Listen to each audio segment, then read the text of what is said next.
اللہ تعالیٰ کا احسان ہے، کرم ہے کہ اللہ پاک نے ہمیں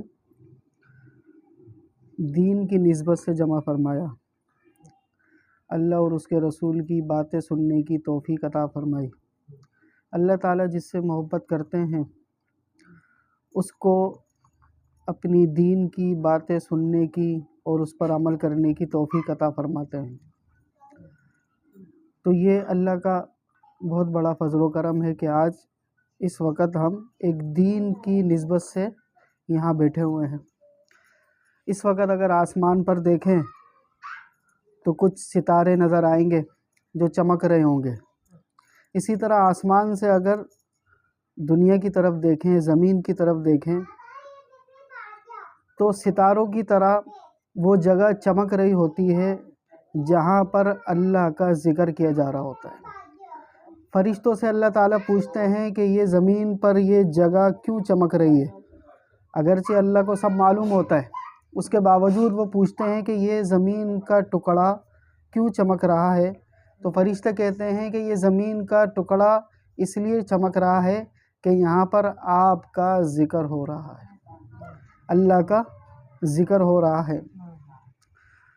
تو اس وقت یہاں اللہ کی باتیں سننا، اللہ کا ذکر کرنا، گویا کہ اس وقت اس جگہ کو اللہ پاک خصوصی اپنی رحمت سے دیکھ رہے ہیں، کیونکہ یہ اللہ ہی کی توفیق ہے۔ وما توفیقی الا باللہ، اللہ کی توفیق کے بغیر تو کچھ بھی نہیں ہو سکتا۔ اب سمجھنا یہ ہے کہ ہم دنیا میں کیوں آئے، کس لیے آئے اور ہم نے واپس کہاں جانا ہے۔ تو ان باتوں کو سمجھنے کے لیے چند باتوں کا سمجھنا ضروری ہے۔ تھوڑی دیر کے لیے ہم یہ تصور کریں، اگر اس وقت کسی کی عمر 40 سال کی ہے تو آج سے 41 سال پہلے کیا وہ دنیا میں تھا؟ اگر کوئی 50 سال کا ہے تو 51 سال پہلے وہ دنیا میں تھا؟ یقیناً وہ نہیں تھا۔ تو جس طرح وہ پہلے نہیں تھا، آئندہ بھی نہیں ہوگا۔ 2025 چل رہا ہے، آج سے 100 سال پہلے 1925 تھا۔ 1925 میں بہت سارے انسان ہماری طرح کے دنیا میں موجود تھے، وہ بھی ہماری طرح خواہشات لے کر زندگی گزارتے تھے۔ کسی کو گھر بنانے کی ٹینشن، کسی کو کاروبار کی ٹینشن، کسی کو کوئی ٹینشن، کسی کو کوئی ٹینشن، وہ سب اسی طرح زندگی گزارتے تھے جس طریقے سے آج ہم گزار رہے ہیں۔ لیکن وہ بھی دنیا سے چلے گئے، اور جو آج اس وقت دنیا میں موجود ہیں، آج سے ٹھیک 100 سال بعد اس دنیا کے اندر آئے گا 2125۔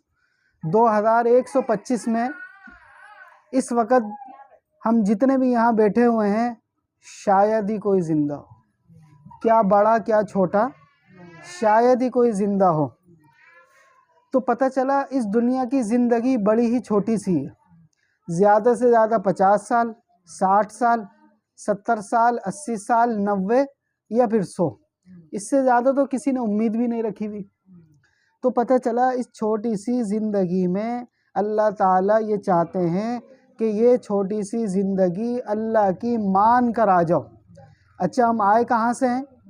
اس کا جواب بھی اللہ پاک نے قرآن کریم میں دیا کہ اے انسانوں، تم دنیا میں ہمیشہ سے نہیں تھے، تم پہلے عالم ارواح میں تھے۔ عالم ارواح جہاں پر اللہ پاک نے انسانوں کی روحوں کو پیدا فرمایا۔ سب سے پہلے اللہ پاک نے کس کو پیدا فرمایا؟ حضرت آدم علیہ السلام۔ آدم علیہ السلام کون ہیں؟ آدم علیہ السلام ساری دنیا کے انسانوں کے والد ہیں، چاہے وہ آدمی ہو چاہے وہ عورت ہو، ان سب کے والد کون ہیں؟ حضرت آدم علیہ السلام۔ جس وقت حضرت آدم علیہ السلام کو اللہ پاک نے پیدا فرمایا، اس سے پہلے کوئی انسان نہیں تھا، صرف جنات اور فرشتے رہتے تھے۔ آسمانوں پر فرشتے تھے، فرشتوں کے ساتھ ایک جن تھا جس کا نام ابلیس تھا. وہ بھی ان فرشتوں کے ساتھ اللہ کی عبادت کیا کرتا تھا. وہ بہت زیادہ عبادت گزار تھا، وہ بہت زیادہ اللہ کی عبادت کیا کرتا تھا. اسی دوران اللہ تعالیٰ نے انسان کو پیدا فرمانے کا اعلان کیا کہ آج میں ایک ایسے انسان کو پیدا کر رہا ہوں جس کے اندر میری والی صفات ہوں گی.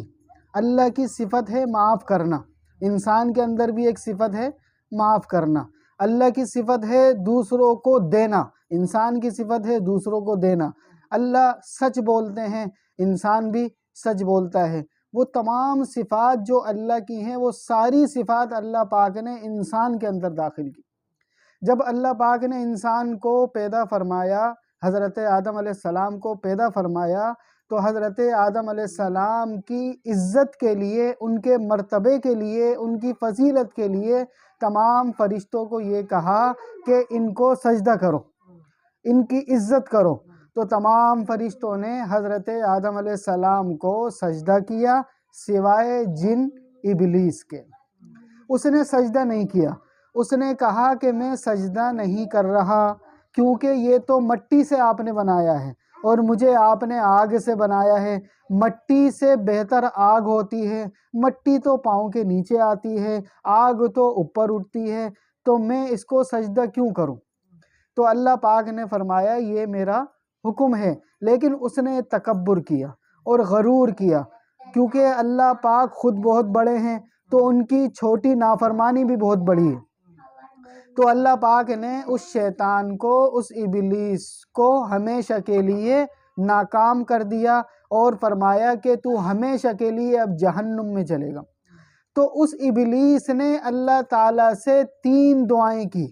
وہاں پر اس نے کہا کہ یا اللہ میں نے اتنی زندگی آپ کی عبادت کی، اس عبادت کے بدلے مجھے صلہ چاہیے. اللہ پاک نے پوچھا کیا صلہ چاہیے؟ اس نے کہا میری 3 دعائیں آپ قبول کر لیں، یہی میرا صلہ ہے. اللہ پاک نے معلوم کیا کیا مانگتے ہو. سب سے پہلی دعا اس شیطان نے اللہ کے دربار میں یہ کی کہ میں چاہتا ہوں کہ مجھے قیامت تک کی زندگی مل جائے، مجھے کبھی موت نہ آئے. اللہ پاک نے اس کی یہ دعا قبول کی اور قیامت تک کی زندگی اس کو دے دی. اس نے کہا میری دوسری دعا یہ ہے کہ یہ انسان، یہ آدم اور اس کی اولاد جو اب پیدا ہوگی، ان سب کا میں دشمن ہوں. میں یہ چاہتا ہوں کہ اس آدم کے ساتھ اور جتنی بھی اس کی اولاد پیدا ہوں، اس کے ساتھ جیسے ہی یہ پیدا ہو ایک جن، ایک شیطان وہ بھی پیدا ہو جو اس کو ورغلائے، جو اس کو دھوکے میں ڈالے، جو اس کو وسوسے میں ڈالے. اللہ تعالیٰ نے اس کی دوسری دعا بھی قبول کر لی. اسی طرح اس نے کہا کہ تیسری دعا یہ ہے میری کہ میں اس کے خون، اس کے جسم کے اندر ایسے ہی طاقت رکھوں جس طرح خون طاقت رکھتا ہے. انسان خون کے بغیر زندہ نہیں رہ سکتا، تو جس طرح خون انسان کے جسم میں دوڑ رہا ہے بالکل اسی طرح شیطان بھی خون کی طرح دوڑ رہا ہے. تو وہ تینوں دعائیں اللہ تعالیٰ نے اس کی قبول کی. وہاں ابلیس کو یہ پتہ تھا کہ اللہ کی رحمت اس کے غصے پر حاوی ہے.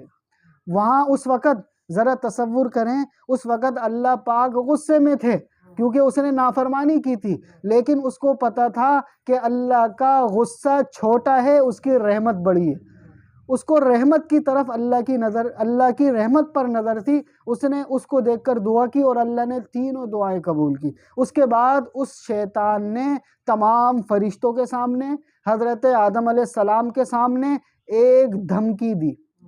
وہ دھمکی کیا دی کہ اے اللہ مجھے قسم ہے تیری ذات کی، میں اس آدم کو اور اس کی اولاد کو نہیں چھوڑوں گا، میں اس آدم کو اور اس کی اولاد کو نہیں چھوڑوں گا یہاں تک کہ یہ انتقال کر جائے. میں اس کو دھوکہ دیتا رہوں گا، میں اس کے اندر وسوسے ڈالتا رہوں گا، میں اس کو مختلف طریقوں سے بھٹکاتا رہوں گا یہاں تک کہ دنیا میں اس کا انتقال ہو جائے.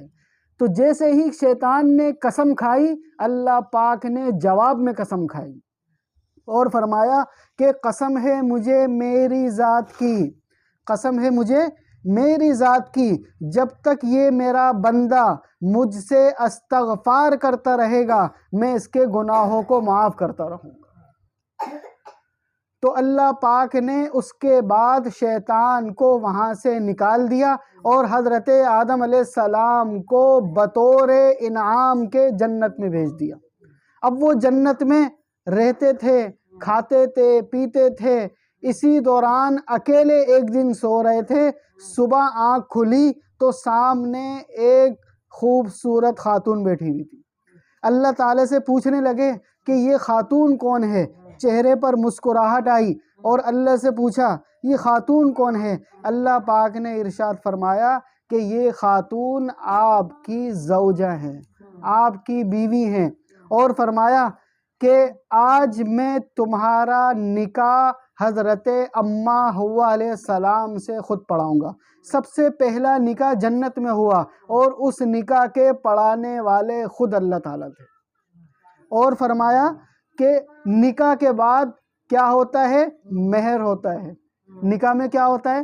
مہر ہوتا ہے۔ اللہ نے ارشاد فرمایا کہ اے آدم اب اس حوا کا مہر ادا کرو۔ حضرت آدم علیہ السلام نے پوچھا یا اللہ کیا مہر ادا کروں؟ اللہ پاک نے ارشاد فرمایا کہ جو تمہاری اولاد میں سے آخری رسول آئے گا، آخری نبی آئے گا، اس پر صرف ایک مرتبہ درود پڑھ لو، اس کا مہر ادا ہو گیا۔ تو وہاں پر اللہ پاک نے حضور اکرم صلی اللہ علیہ وسلم کا نام حضرت آدم علیہ السلام کو بتایا، جن کا نام تھا محمد صلی اللہ علیہ وسلم۔ وہاں پر حضرت آدم علیہ السلام نے ایک مرتبہ صرف محمد صلی اللہ علیہ وسلم پڑھا اور ان کا مہر ادا ہو گیا۔ اس کے بعد حضرت آدم علیہ السلام اور حضرت اماں حوا علیہ السلام وہاں جنت میں رہتے تھے۔ بسم اللہ الرحمن الرحیم۔ تو اس کے بعد حضرت آدم علیہ السلام اور حضرت اماں حوا علیہ السلام کہاں چلے گئے؟ جنت میں۔ جنت میں دونوں گھومتے پھرتے، اچھی طرح زندگی گزارتے، پیار محبت سے رہتے۔ اسی دوران شیطان مختلف طریقوں سے ان کو دھوکہ دینے کے لیے آتا، کبھی کسی روپ میں آتا، کبھی کسی روپ میں آتا۔ وہاں اللہ پاک نے ارشاد فرمایا اے آدم، اے حوا، تم ساری چیزیں کھاؤ، ہر چیز تمہارے لیے کھلی ہوئی ہے، صرف ایک درخت ایسا ہے اس کے قریب بھی نہ جانا، اس کا پھل کھانا تو دور کی بات، قریب بھی نہ جانا۔ تو وہ اس کے قریب بھی نہیں جاتے تھے۔ اسی دوران شیطان اس چال میں لگا رہا، اس کوشش میں لگا رہا کہ کسی طریقے سے یہ اس درخت کے قریب چلے جائیں اور پھل کھا لیں تاکہ یہ بھی اللہ کی نظر میں نافرمان بن جائیں۔ تو مختلف طریقوں سے وہ ورغلاتا، خون کے اندر دوڑ رہا تھا، طاقت مانگی تھی نا خون میں دوڑنے کی، خون میں دوڑ رہا تھا، وسوسے آتے تھے، مختلف طریقوں سے آتا تھا، آدم علیہ السلام کو کہتا تھا، لیکن آدم علیہ السلام اس کی باتوں میں نہیں آتے تھے، اس کی باتوں میں نہیں آتے تھے۔ وہ اتنے طاقتور نبی تھے کہ کیسے اس کی باتوں میں آ جاتے۔ لیکن آخری چال شیطان نے کون سی چلی؟ اس نے سوچا کہ یہ آدم تو میری باتوں میں نہیں آئیں گے، کیوں نہ میں حوا پہ محنت کروں۔ حضرت اماں حوا علیہ السلام پر اس نے محنت کی، اس کے دل کے اندر مختلف طریقوں سے وسوسے ڈالتا۔ اسی دوران ایک دن حضرت اماں حوا علیہ السلام کے پاس آیا اور آ کر مختلف طریقوں سے ان کے ذہن میں یہ باتیں ڈالنے لگا، ان کے دل میں یہ باتیں ڈالنے لگا کہ اے حوا، اگر تم اس کا درخت کھا لو گی تو ہمیشہ کے لیے جنت میں رہو گی، ہمیشہ کے لیے یہ جنت کا لباس پہنے رہو گی، تو ایسا کرو اس درخت کا پھل کھا لو۔ حضرت اماں حوا علیہ السلام نے منع فرما دیا۔ اس کے بعد دوبارہ اس نے کوشش کی، پھر آیا اور اس نے کہا، آخری چال شیطان کی وہ یہ تھی جس میں وہ کامیاب ہوا۔ اس نے کہا کہ اے حوا، میں قسم کھاتا ہوں اللہ کی میں قسم کھاتا ہوں اللہ کی جس نے مجھے پیدا کیا، جس نے تم دونوں کو پیدا کیا، اگر میں جھوٹ بولوں تو مجھ پر اللہ کی لعنت ہو۔ میں قسم کھاتا ہوں اللہ کی اگر تم اس درخت کا پھل کھا لو گے ہمیشہ کے لیے جنت میں رہو گے۔ جب حضرت اماں حوا علیہ السلام نے اللہ کا نام سنا، اللہ کی قسم سنی، چونکہ وہ عورت تھی، عورت کا دل مرد سے کمزور ہوتا ہے، نرم ہوتا ہے، اس کے دل میں یہ خیال آیا کہ یہ اللہ کی قسم کھا رہا ہے اور اللہ کی قسم کوئی جھوٹی نہیں کھاتا۔ انہوں نے اس درخت کا پھل توڑا اور کھا لیا۔ جب انہوں نے پھل توڑا اور کھا لیا تو حضرت آدم علیہ السلام نے دیکھا کہ میری بیوی نے پھل کھا لیا۔ محبت کا تقاضا بھی یہی تھا کہ جب بیوی نے کھا لیا تو انہوں نے بھی کھا لیا۔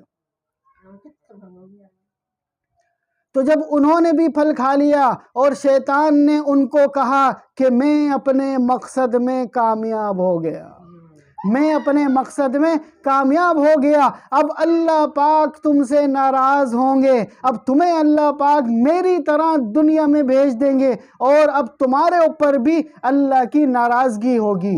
تو فوراً حضرت جبرائیل علیہ السلام آ گئے۔ حضرت جبرائیل علیہ السلام نے آ کر کہا، اے آدم، ہم نے آپ کو نہیں کہا تھا کہ اس درخت کے قریب نہ جانا؟ کہ ہم نے نہیں کہا تھا کہ اس درخت کا پھل نہ کھانا؟ آپ نے کیوں اس کی نافرمانی کی؟ آپ کیوں اس کی باتوں میں آ گئے؟ وہاں سے حضرت اماں حوا علیہ السلام نے کہا، ہم نے اس کی باتوں کا یقین اس لیے کیا کہ اس نے اللہ کی قسم کھائی تھی، اس نے اللہ کی قسم کھائی تھی۔ تو اللہ پاک نے ارشاد فرمایا، یہ جھوٹوں کا جھوٹا ہے، یہ مکاروں کا مکار ہے، یہ فریبی ہے، یہ دھوکے باز ہے، یہ چالاک ہے، یہ اپنی بات کو منوانے کے لیے قسم بھی کھائے گا، یہ اپنی بات کا یقین دلانے کے لیے جھوٹی قسم بھی کھائے گا۔ تو اس کائنات کے اندر سب سے پہلی جھوٹی قسم شیطان نے کھائی۔ اس کے بعد انسانوں نے جتنی بھی جھوٹی قسمیں کھائیں وہ سارے شیطان کے پیروکار ہیں۔ تو اس کے بعد اللہ پاک نے ان دونوں کو دنیا میں بھیج دیا، ان دونوں کو زمین پر بھیج دیا اور جنت کا لباس اتار دیا۔ جب دنیا میں آئے تو اندھیرا تھا، جب دنیا میں آئے تو رات تھی، روشنی تو تھی نہیں، لالٹین بھی نہیں تھی، کوئی بجلی بھی نہیں تھی، کوئی اگربتی، کچھ بھی نہیں تھا، اندھیرا تھا۔ تو جب زمین پر آئے اندھیرا ہی اندھیرا ہے، اچانک آ کر پریشان ہو گئے، گھبرا گئے کہ ہم کہاں آ گئے، ہمیں کچھ دکھ ہی نہیں رہا۔ اچانک صبح صادق کا وقت ہوا، اچانک صبح آسمان پر دیکھا تو ہلکی ہلکی سی سفیدی آنا شروع ہو گئی۔ جب ہلکی ہلکی سی سفیدی آنا شروع ہوئی تو حضرت آدم علیہ السلام نے شکر کے طور پر زمین کے اوپر اپنے ماتھے کو رکھا اور اللہ کا شکر ادا کیا، یا اللہ آپ کا شکر ہے مجھے دکھنا شروع ہو گیا، مجھے دکھنا شروع ہو گیا۔ حضرت اماں علیہ السلام نے زمین کے اوپر اپنا ماتھا رکھا اور کہا، یا اللہ آپ کا شکر ہے ہمیں دکھنا شروع ہو گیا۔ انہوں نے 2 بار سجدہ کیا۔ اللہ پاک نے ان کی اس ادا کو اتنا پسند فرمایا کہ اس کو فجر کی نماز بنا دیا، اس کو فجر کی نماز بنا دیا اور فرمایا کہ تم دونوں کا یہ 2 بار سجدہ کرنا، گویا کہ 2 رکعت پڑھنا، آج سے لے کر قیامت تک تمام انسان یہ 2 رکعت نماز پڑھیں گے۔ اور اس کے بعد انہوں نے اللہ پاک سے معافی مانگی اور فرمایا، ربنا ظلمنا انفسنا وَإِن لَّمْ تَغْفِرْ لَنَا وَتَرْحَمْنَا لَنَكُونَنَّ مِنَ الْخَاسِرِينَ۔ اے ہمارے رب، ہم نے اپنی جانوں پر ظلم کیا، ہم نے آپ کی نافرمانی کی، اگر آپ نے ہمیں معاف نہیں کیا تو ہم بہت زیادہ نقصان میں ہو جائیں گے۔ تو اللہ پاک نے ان کی یہ دعا قبول کی۔ اس کے بعد اللہ پاک نے ان کو دنیا میں مختصر وقت کے لیے چھوڑا۔ 1000 کے قریب حضرت آدم علیہ السلام کی عمر تھی، حضرت اماں علیہ السلام کی 1000 کے قریب عمر تھی۔ اس کے بعد وہ دونوں دنیا سے چلے گئے، لیکن شیطان اپنے کام کرتا رہا۔ سب سے پہلا حملہ بیٹوں میں جس پر ہوا وہ تھا قابیل۔ 2 بھائی تھے، ایک تھا حابیل اور ایک تھا قابیل۔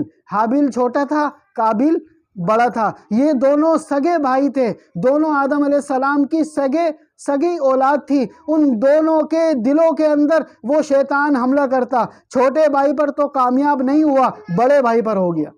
بڑے بھائی کے دل میں چھوٹے بھائی کے لیے بدگمانی ڈالنا شروع کر دی۔ وہ کیا کہ چھوٹے سے اکثر ماں باپ کو پیار ہوتا ہے، چھوٹے سے اکثر ماں باپ کو زیادہ لگاؤ ہوتا ہے بنسبت بڑوں کے۔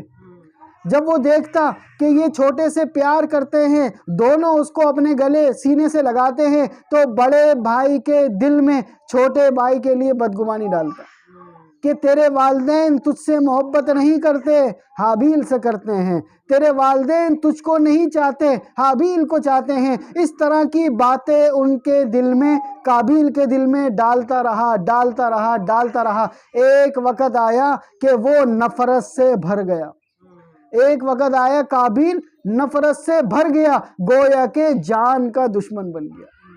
اس نے موقع کو دیکھ کر اپنے چھوٹے بھائی پر جان لیوا حملہ کر دیا اور یہاں تک کہ اس کو قتل کر دیا۔ دنیا میں پہلا قتل انسانوں میں سے جو ہوا وہ ہوا حابیل کا۔ سگے بھائی نے چھوٹے بھائی کو مارا اور وہ شیطان کی چالوں میں آ گیا۔ جب اس نے چھوٹے بھائی کو قتل کر دیا، اس کے بعد رونے لگا، چلانے لگا، میں نے یہ کیا کر دیا، حابیل کو اٹھانے لگا۔ حابیل تو دنیا سے جا چکا تھا، تو اچانک اللہ پاک نے کوے کو بھیج دیا۔ جب کوے کو بھیجا تو وہاں پر دوسرا ایک کوا پہلے سے مرا ہوا تھا، وہ دوسرا کوا جو زندہ تھا وہ زمین کے اوپر سے گڈھا کھودتا، گویا کہ اس کی قبر بن گئی۔ کس کی قبر بن گئی؟ دوسرے کوے کے اوپر مٹی ڈالتا گیا، جیسے ہی مٹی پوری ہو گئی اس کوے کا جسم ڈھک گیا۔ تو قابیل نے دیکھا جس طرح کوے نے دوسرے کوے کے اوپر مٹی ڈال کر اس کو چھپا دیا، تو میں بھی حابیل کو اس طرح چھپا دوں۔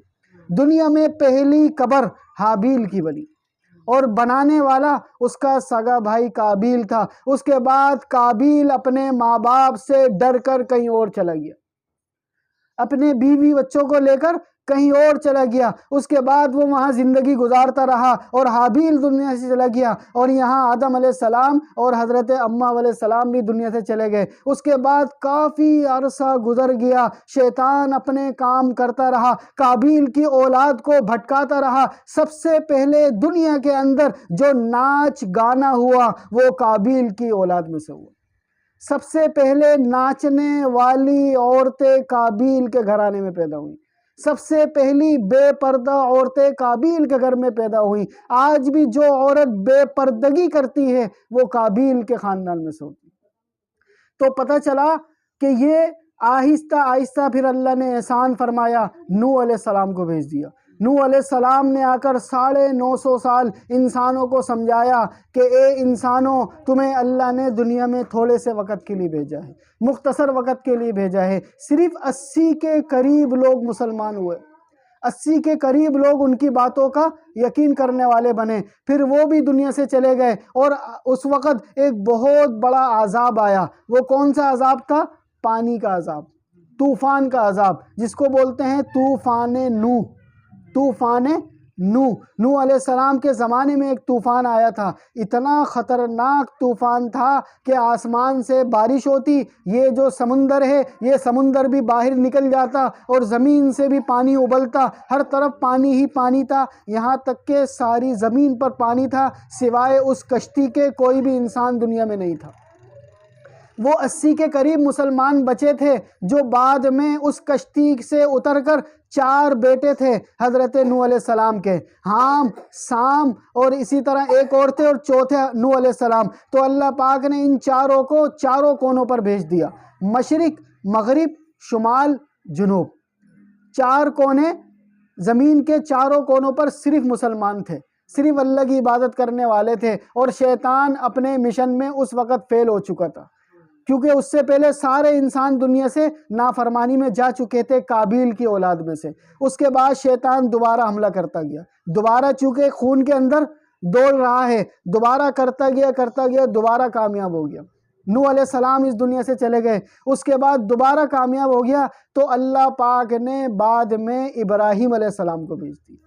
ابراہیم علیہ السلام نے آ کر دنیا کے انسانوں پر محنت کی۔ ابراہیم علیہ السلام کے اپنے والد وہ بھی مسلمان نہیں ہوئے، وہ بھی بتوں کی عبادت کرتے تھے۔ اس کے بعد اللہ پاک نے موسیٰ علیہ السلام کو بھیج دیا، عیسیٰ علیہ السلام کو بھیج دیا۔ اس طرح اللہ تعالیٰ نے اس دنیا کے اندر 1,24,000 کم و بیش نبیوں کو بھیجا۔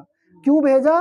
یاد دہانی کے لیے کہ تم بھول گئے ہو تمہیں اللہ نے پیدا کیا ہے، تھوڑے سے وقت کے لیے اللہ نے دنیا میں بھیجا ہے۔ وہ تھوڑے سے وقت میں اللہ تعالیٰ یہ دیکھنا چاہتے ہیں کہ کون میری مانتا ہے اور کون میری نہیں مانتا۔ تو ہم اس دنیا کے اندر بہت چھوٹے سے وقت کے لیے آئے ہیں، مختصر وقت کے لیے آئے ہیں۔ ایک وقت آئے گا ہم اس دنیا سے جب چلے جائیں گے ہمارا نام بھی ختم ہو جائے گا، ہمارا نام بھی یہ دنیا بھول جائے گی۔ آج قبرستان کے اندر جب جاؤ تو پتہ چلتا ہے کہ کبھی ہم بھی تھے، کبھی ہم بھی تھے، کبھی ہم بھی تم میں آہ تھی، کبھی ہم بھی تم میں چاہ تھی، کبھی ہم بھی تھے جوان، کبھی ہم بھی تھے چٹان۔ پتہ نہیں تمہیں یاد ہو کہ نہ یاد ہو، ہم بھی یہی کہا کرتے تھے ہمارے بغیر کام نہیں چلتا، لیکن ہمیں مرتے ہی پتہ چل گیا یہ دنیا دھوکے کا گھر ہے۔ ہمیں مرتے ہی پتہ چل گیا یہ دنیا مکڑی کا جالا ہے۔ اے دنیا کے انسانوں تم بڑے ہی خوش قسمت ہو، اللہ تعالیٰ نے تمہیں ابھی موقع دیا ہوا ہے، اللہ پاک نے تمہیں موقع دیا ہوا ہے۔ تو آج یہ جو ہماری زندگی ہے، آج جو ہماری سانسیں ہیں، یہ بڑی ہی قیمتی ہیں۔ یہ ایک ایک سانس ہماری بڑی قیمتی ہے، اس کی بڑی اہمیت ہے۔ جس دن یہ سانسیں ختم ہو گئی، جس طرح موبائل کے اندر کریڈٹ ہوتا ہے، موبائل کے اندر بیلنس ہوتا ہے، جب تک موبائل میں بیلنس ہو کال جاتی ہے، جیسے ہی بیلنس ختم ہوتا ہے کال جانا بند ہو جاتی ہے۔ جس دن یہ سانسیں، یہ ایک کریڈٹ ہے، یہ ایک بیلنس ہے، جس دن یہ بیلنس ختم ہوا سانسیں آنا بند ہو جائیں گی۔ بظاہر جسم تو موجود ہوگا، آنکھیں موجود ہوں گی، ناک کان یہ پورا جسم موجود ہوگا، لیکن کام کرنا چھوڑ دے گا۔ کیوں کام کرنا چھوڑ دے گا؟ اللہ کا حکم اس سے نکل جائے گا۔ تو یہ ساری باتیں بتانے کے لیے اللہ پاک نبیوں کو بھیجتے تھے۔ نبی آ کر ان باتوں کا یقین دلاتے تھے کہ تم بھول گئے ہو، تم خود اپنی مرضی سے دنیا میں نہیں آئے ہو، تم اپنی مرضی سے دنیا میں نہ رہو، اللہ کی مان کر دنیا میں رہو۔ تو آپ علیہ السلام نے ارشاد فرمایا کہ سمجھدار آدمی وہ ہے، عقل مند آدمی وہ ہے کہ جو موت سے پہلے موت کی تیاری کر لے، جو قبر میں جانے سے پہلے قبر کی تیاری کر لے۔ آپ علیہ السلام نے آ کر عورتوں کے حقوق کو بتایا، آپ علیہ السلام نے آ کر عورتوں کی عزت کا بتایا۔ یہ اسلام ہی ہے جس کے اندر ماں کی اتنی اہمیت ہے، یہ اسلام ہی ہے جس کے اندر فرمایا کہ ماں کے قدموں تلے جنت ہے۔ یہ اسلام ہی ہے کہ جس نے باپ کی قدر کو فرمایا۔ باپ کی قدر کی اتنی اہمیت ہے کہ آپ علیہ السلام نے ارشاد فرمایا کہ باپ جنت کے دروازوں میں سے ایک دروازہ ہے۔ ایک شخص آپ علیہ السلام کے پاس آیا اور آ کر کہنے لگا کہ مجھے اپنے والد سے شکایت ہے، مجھے اپنے والد سے شکایت ہے، میرا والد مجھے بڑا تنگ کرتا ہے، میرا والد مجھے بڑا پریشان کرتا ہے، میں اپنے والد کی شکایت لے کر آیا ہوں، میرے والد کو ذرا سمجھائیں۔ آپ علیہ السلام نے حضرت بلال رضی اللہ تعالیٰ عنہ کو کہا کہ اس کے والد کو بلا کر لاؤ۔ حضرت بلال رضی اللہ تعالیٰ عنہ اس کے والد کو بلانے گئے۔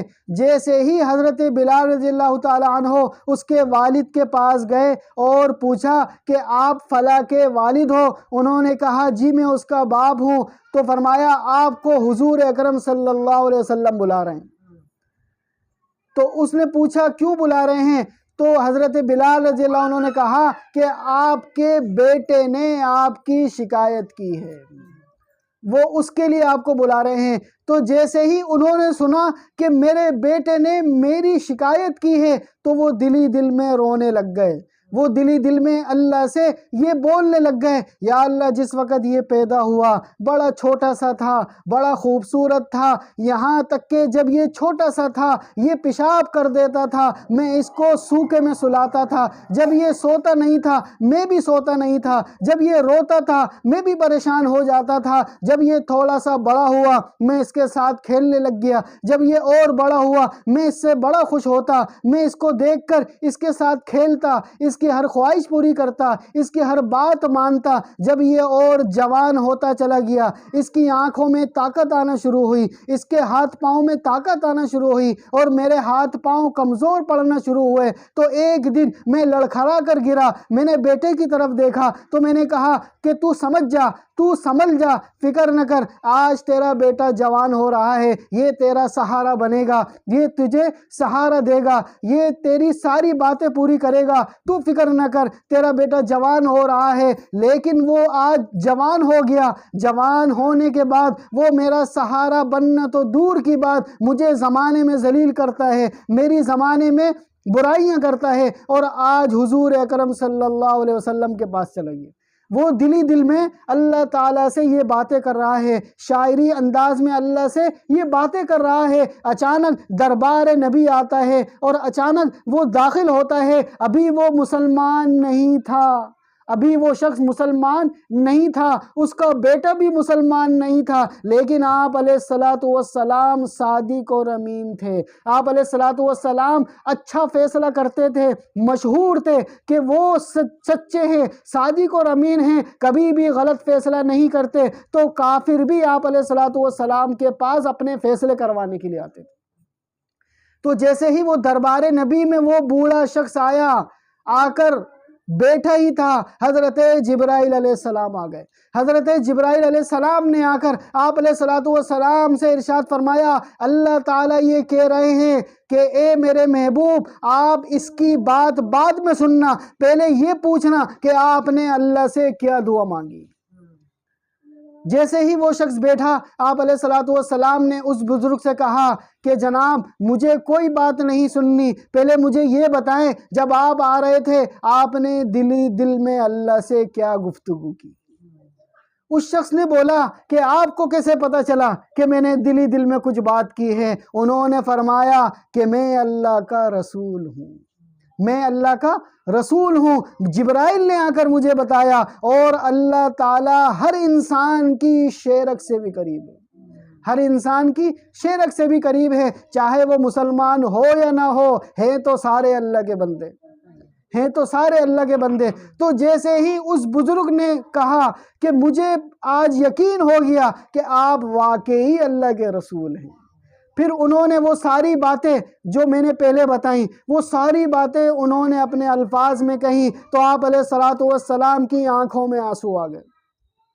جب آنکھوں میں آنسو آ گئے تو بیٹے کو بھی کہا اور تمام مسلمانوں کو کہا کہ اللہ کی لعنت ہو، فرشتوں کی لعنت ہو، تمام نبیوں کی لعنت ہو کہ جو اپنے ماں باپ کی نافرمانی کرے گا، جو اپنے ماں باپ کی نافرمانی کرے گا وہ ہمیشہ کے لیے ناکام ہو جائے گا۔ تو اے مسلمانوں، اپنے والدین کی قدر کرو، اپنے ماں باپ کی قدر کرو، جب وہ بوڑھے ہو جائیں ان کے سامنے اف بھی نہ کرو۔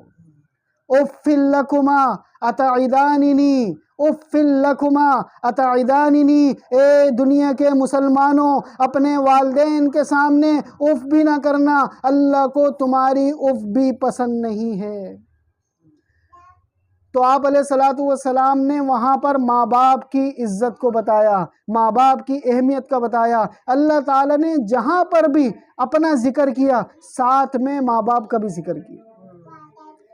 تو یہ ماں باپ جن گھروں کے اندر آج موجود ہیں وہ گھر جنت کا ایک نمونہ ہے، وہ گھر جنت کا ایک نمونہ ہے۔ یہ والدین ہی ہیں کہ بڑی بڑی پریشانیاں آ رہی ہوتی ہیں لیکن ماں باپ کی وجہ سے نہیں آتی۔ حضرت موسیٰ علیہ السلام کی والدہ کا انتقال ہوا، کوہ طور پر جا رہے ہیں، اللہ سے باتیں کرنے کے لیے جا رہے ہیں، اچانک ایک پتھر آتا ہے، پتھر پر ٹانگ لگتی ہے اور فوراً گر جاتے ہیں۔ جیسے ہی گرتے ہیں اللہ کی طرف سے یہ آواز آتی ہے کہ اے موسیٰ اب سنبھل کر آنا، اے موسیٰ اب سنبھل کر آنا، کیونکہ اب تمہارے پیچھے تمہارے لیے دعائیں کرنے والی ماں نہیں ہے۔ تو یہ ماں باپ کا گھروں میں ہونا بہت بڑی نعمت ہے۔ تو آج جن کے ماں باپ زندہ ہیں وہ ان کی قدر کریں۔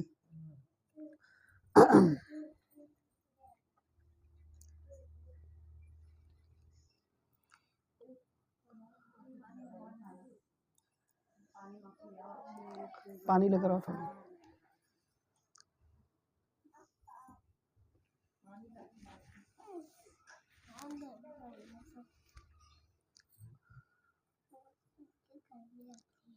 تو آخر میں بس چند اعمال بتا کے ختم کرتے ہیں. وہ اعمال یہ ہیں کہ ہر کوئی چاہتا ہے کہ میں دنیا میں اللہ کو راضی کر کے دنیا سے چلا جاؤں. تو وہ 7 باتوں پر عمل کرے. وہ 7 باتیں کون سی ہیں وہ نوٹ کر لیں.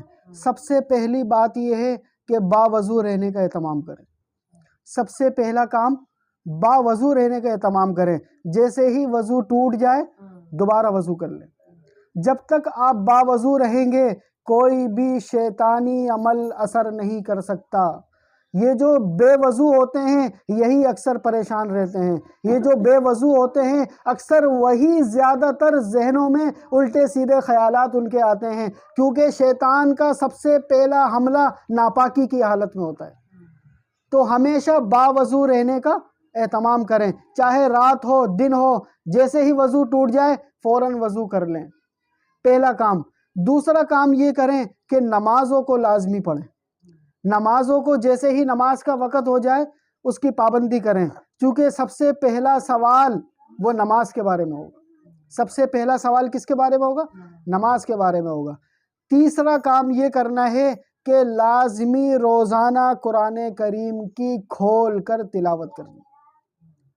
پہلا کام باوضو رہنا ہے، دوسرا کام نمازیں لازمی پڑھنی ہیں، تیسرا کام قرآن کو کھول کر پڑھنا ہے. کھول کر انگلی رکھ کر تلاوت کرنی ہے. جس گھر میں اللہ کا کلام پڑھا جاتا ہے، جس گھر میں اللہ کے قرآن کی تلاوت ہوتی ہے، وہاں اللہ کی برکتیں ہوتی ہیں، رحمتیں ہوتی ہیں، انوارات ہوتے ہیں. وہ نفرتیں محبتوں میں بدل جاتی ہیں، بڑی بڑی پریشانیاں ختم ہو جاتی ہیں، روزی میں برکت ہوتی ہے. آنے والے مصائب، آنے والی قدرتی آفات اس قرآن کی تلاوت کی برکت سے چلی جاتی ہیں. اور اسی طرح چوتھا کام، آپ علیہ الصلوۃ والسلام پر روزانہ رات کو سونے سے پہلے اپنی زبان سے درود بھیجنا. صلی اللہ علیہ وسلم، صلی اللہ علیہ وسلم، صلی اللہ علیہ وسلم پڑھتے پڑھتے سونا. اب ذرا تصور کریں جو بندہ رات کو سوتے سوتے صلی اللہ علیہ وسلم پڑھتا پڑھتا سو گیا. انسان کی یہ فطرت ہے جو کام آخر میں ہو اس کا خواب بھی آ جاتا ہے. مثال کے طور پر کوئی ڈرامہ دیکھ کے سوئے تو ہو سکتا ہے خواب میں ڈرامہ آ جائے. کوئی فلم دیکھ کے سوئے ہو سکتا ہے خواب میں فلم آ جائے. تو ذرا تصور کریں جو زبان سے آپ علیہ الصلوۃ والسلام کو یاد کرتے کرتے سو گیا، عین ممکن ہے کہ اس کے خواب میں آپ علیہ الصلوۃ والسلام آ جائے. اگر جس کے خواب میں زندگی میں ایک بار بھی آپ علیہ الصلوۃ والسلام آ گئے اس کی دنیا بھی بن گئی، آخرت بھی بن گئی. تو کتنے کام ہو گئے؟ 4 کام. پہلا کام باوضو رہنا ہے، دوسرا کام نمازیں پڑھنی ہیں، تیسرا کام قرآن کی تلاوت کرنی ہے، چوتھا کام درود شریف پڑھنا ہے، پانچواں کام استغفار کرنا ہے. رات کو سونے سے پہلے 100 مرتبہ استغفار کرنا ہے. اور اسی طرح چھٹا کام اپنی زبان کو کنٹرول میں رکھنا ہے. یہ زبان ہی ہے جس کی وجہ سے بہت سارے بڑے بڑے عمل بھی بیکار ہو جاتے ہیں. حضرت ابو بکر صدیق رضی اللہ تعالی عنہ اکثر جو ہے اپنی زبان کو پکڑ کر بیٹھ جاتے تھے. کسی نے پوچھا کہ آپ اپنی زبان کو کیوں پکڑتے رہتے ہو؟ تو کہنے لگے یہ زبان ہی تو ہے کہ جس کی وجہ سے بہت سارے لوگ یا تو جنت میں جائیں گے یا بہت سارے لوگ جہنم میں جائیں گے. تو اس زبان پر کنٹرول بہت ضروری ہے.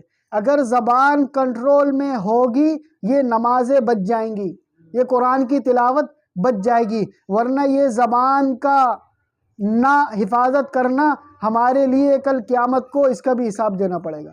اسی وجہ سے آپ علیہ الصلوۃ والسلام نے فرمایا من صمت نجا، جو شخص خاموش رہا وہ نجات پا گیا.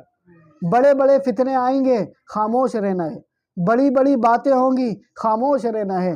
بڑی بڑی باتوں کا جواب نہیں دینا ہے، خاموشی کی عادت بنائیں. اور اگر بات کریں تو اچھی کریں، اگر بات کریں تو بھلائی کی کریں، اچھی بات کریں، ادھر ادھر کی بات نہ کریں. بہت سارے گناہ ایسے ہیں جو صرف زبان سے ہوتے ہیں، جیسے غیبت زبان سے ہوتی ہے، بدگمانی زبان سے ہوتی ہے، چغلی زبان سے ہوتی ہے، جھوٹ زبان سے ہوتا ہے، بہتان زبان سے ہوتی ہے۔ تو یہ زبان بہت ہی قیمتی چیز ہے۔ آپ علیہ الصلوۃ والسلام نے ارشاد فرمایا کہ میں اس شخص کو جنت کی ضمانت دیتا ہوں جو مجھے اپنی زبان کی حفاظت کی ضمانت دے دے۔ آج گھروں کے اندر جو لڑائیاں ہوتی ہیں، جو نا اتفاقیاں ہوتی ہیں، جو بدگمانیاں ہوتی ہیں، وہ صرف اسی لیے ہوتی ہیں کہ زبان پر کنٹرول نہیں ہوتا۔ شیطان کے سب سے بڑے تیروں میں سے سب سے بڑا تیر یہ زبان ہے، یہ زبان ہے۔ تو اس زبان کی کوشش کریں کہ اچھے الفاظ بولیں۔ اللہ ارشاد فرما رہے ہیں قرآن میں، ما یلفظ من قول الا لدیہ رقیب عتید، کہ تمہیں تو پتہ نہیں ہے، تم جیسے ہی زبان سے کوئی بات نکالتے ہو یہ دو فرشتے بیٹھے ہوئے ہیں، یہ فوراً لکھ لیتے ہیں۔ تو کوشش کرنی ہے کہ اپنے گھروں کے اندر فضول باتیں نہ کریں، بچوں کے سامنے فضول باتیں نہ کریں، ادھر ادھر کی کسی کی غیبت، چغلی، برائی، ان سب چیزوں سے خود کو بچائیں، ورنہ اس کا اتنا بڑا نقصان ہے۔ آخری حدیث بتا کر اس کو ختم کرتے ہیں۔ آپ علیہ الصلوۃ والسلام نے اپنے صحابہ سے پوچھا، مجھے بتاؤ کہ غریب آدمی کون ہے؟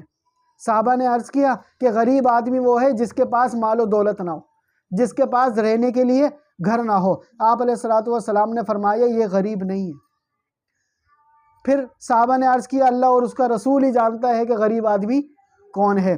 آپ علیہ الصلوۃ والسلام نے ارشاد فرمایا غریب آدمی وہ ہے کہ جو دنیا کے اندر بہت ساری نمازیں پڑھتا ہوگا، بہت سارے ذکر و اذکار کرتا ہوگا، حج بھی کیے ہوں گے، عمرے بھی کیے ہوں گے، سارے کام کرتا ہوگا، دل ہی دل میں بڑا خوش ہوگا میں نے بڑی نیکیاں جمع کر لی، لیکن ایک غلطی وہ کرتا ہوگا۔ وہ غلطی کیا کرتا ہوگا؟ اپنی زبان پر کنٹرول نہ کرتا ہوگا۔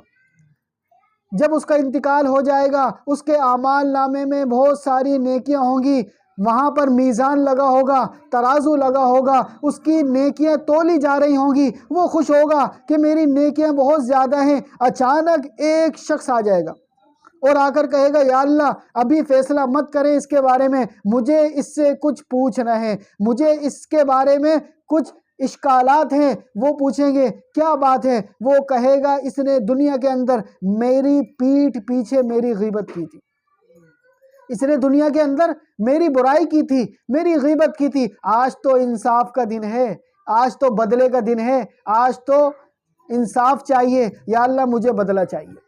تو اللہ فرمائیں گے کہ اب بدلہ تو اسی طرح ہوگا کہ یہ جو نیکیاں ہیں اس کی کچھ نیکیاں نکال کے اس کو دے دو۔